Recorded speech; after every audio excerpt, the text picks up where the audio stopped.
She wanted to be here so badly, I think some of you may know, that when she was murdered, her parents requested that she be actually buried here in America because she loved America so much.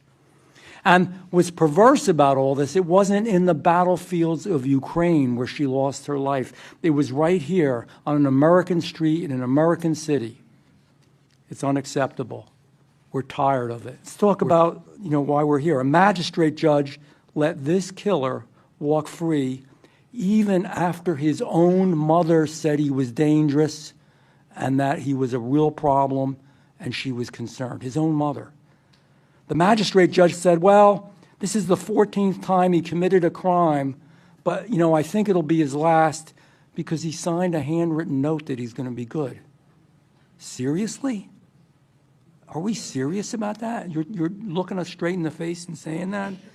You don't need a degree to know that it's absurd. You don't need to be an attorney or a judge to know that it's wrong. You don't have to have a high-ranking title to know that it doesn't make sense. This is not Democrats' fault. This is the fault of Congress and our legislature to not do enough. They want you to believe that tough on crime and saying law and order is going to solve the problem. Good morning again. I want to welcome everyone once again to today's hearing. I want this to be a good and productive hearing. I think there are a number of us who are going to be very candid, including some of the witnesses. Perhaps it's sometimes blunt. I respect my colleagues on the other side greatly. However, I fundamentally disagree in a number of things that happen that have been highlighted by the stories we're going to hear today. I do wish that more members from the other side of the aisle were here. I respect differences of opinion, but I think you have to be there, you have to be in the game, you have to participate. I appreciate both of you for being here very much today, and I know we're going to have a continuing dialogue on that. Today we're here in Charlotte, North Carolina, but this committee, and I've been on it, has also been to Philadelphia. We've also been to New York City. We've also worked each and every day in Washington, D.C. And when we went to Philly, we saw progressive DA Larry Krasner allow more than 400 murders to happen that year. And his office dismissed 70%, not 7%, 70% of those crimes.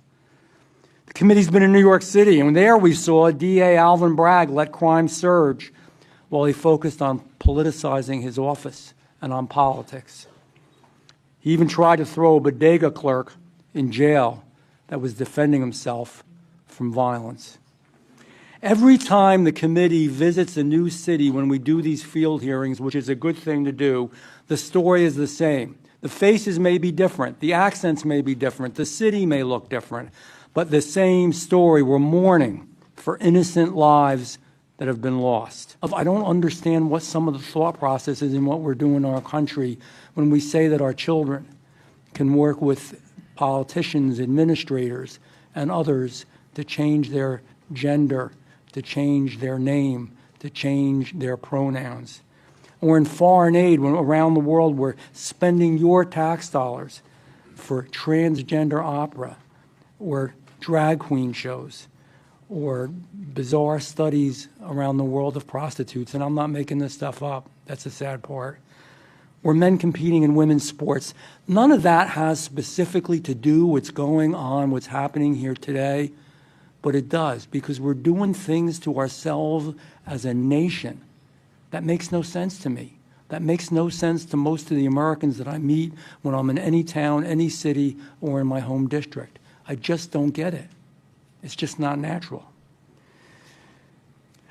I have to ask, why don't, when we come back to what happened here to these victims, why is it that some of these leaders don't show more compassion they do show more compassion for criminals, but not the victims? Somebody came up to me, I was talking to them about this very issue, a regular constituent, and said, why do we abandon our victims but have heart and empathy for the criminals? I didn't have an answer. What are we doing? I don't know. Why are judges, elected officials, leftist nonprofits, and activist groups doing all they can to make our streets more dangerous? I don't know how else to say it. It's purposeful. It's not accidental. Let's talk about, why we're here. A magistrate judge let this killer walk free even after his own mother said he was dangerous and that he was a real problem and she was concerned. His own mother. The magistrate judge said, well, this is the 14th time he committed a crime, but, I think it'll be his last because he signed a handwritten note that he's going to be good. Seriously? Are we serious about that? You're looking us straight in the face and saying that? You don't need a degree to know that it's absurd. You don't need to be an attorney or a judge to know that it's wrong. You don't have to have a high-ranking title to know that it doesn't make sense. All you need is common sense and empathy and a heart and the desire to see this nation to be the best nation that it can possibly be. But he was allowed to walk our streets. And now a young woman, and there's other stories, it's not the only story, but this young, beautiful woman with her entire future in front of her, working 3 jobs, living the American dream, believing in America. She's gone. This hearing's not going to bring her back. Your testimony's not going to bring her back. The good people who are here watching is not going to bring her back. There's nothing we can do except to make sure that her life has meaning. So if it has meaning, it means we stop doing this, that we stop putting bad people back on the street. And it's something we can relate to because millions of Americans around the country use transit every day. In Charlotte, there's a great group of people who are really working here to make the transit even better and safer and are doing wonderful things. We have to allow them to do that. We need the laws. We need the judges. We need the attorneys. We need the attorneys general. We need the prosecutors and DAs to do the right thing, to do their damn job. Iryna didn't even speak to this man. Anybody ever see the video on it? It's sickening. It's heartbreaking.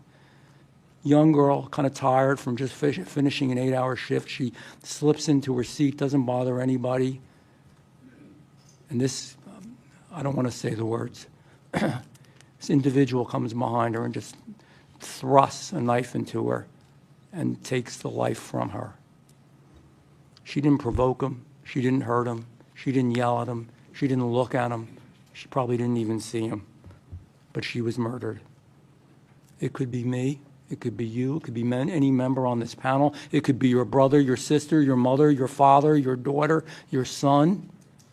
And when you think about this issue, think about it that way. Think how you would feel if it was someone you knew and loved that was in your family. This is not Democrats' fault. This is the fault of Congress and our legislature to not do enough. They want you to believe that tough on crime and saying law and order is going to solve the problem. And they want to believe that a slogan will make America safe again. But if that is the case, why is the Congress cutting aid to local law enforcement by $100 million next year? Why are they proposing cuts to the Crime Victims Fund? Why do they want to slash juvenile justice grants and hate crime grants?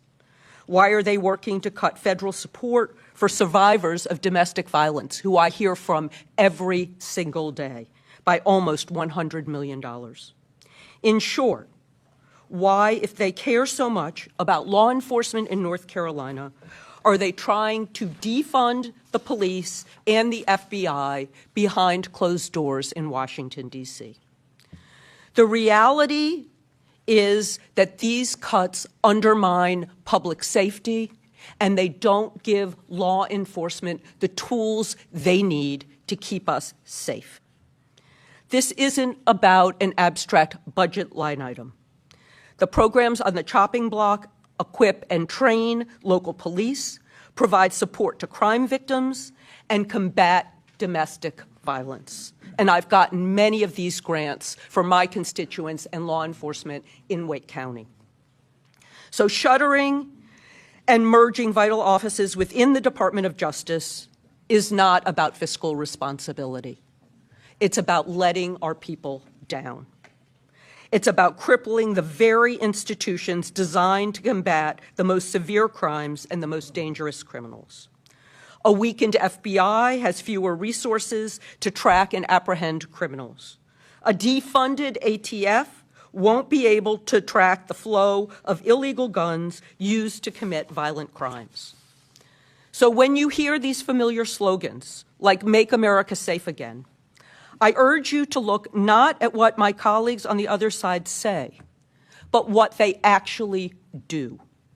Cutting police resources and defunding federal agencies are not the policies of a party committed to public safety. And the consequence in this country is that we are less prepared and we are less safe. We deserve better. Our police officers and prosecutors deserve better. Our communities deserve better. And most of all, victims of crime and their families deserve better. If we want to honor them, we should seek real solutions to prevent these tragedies and not hide behind empty slogans.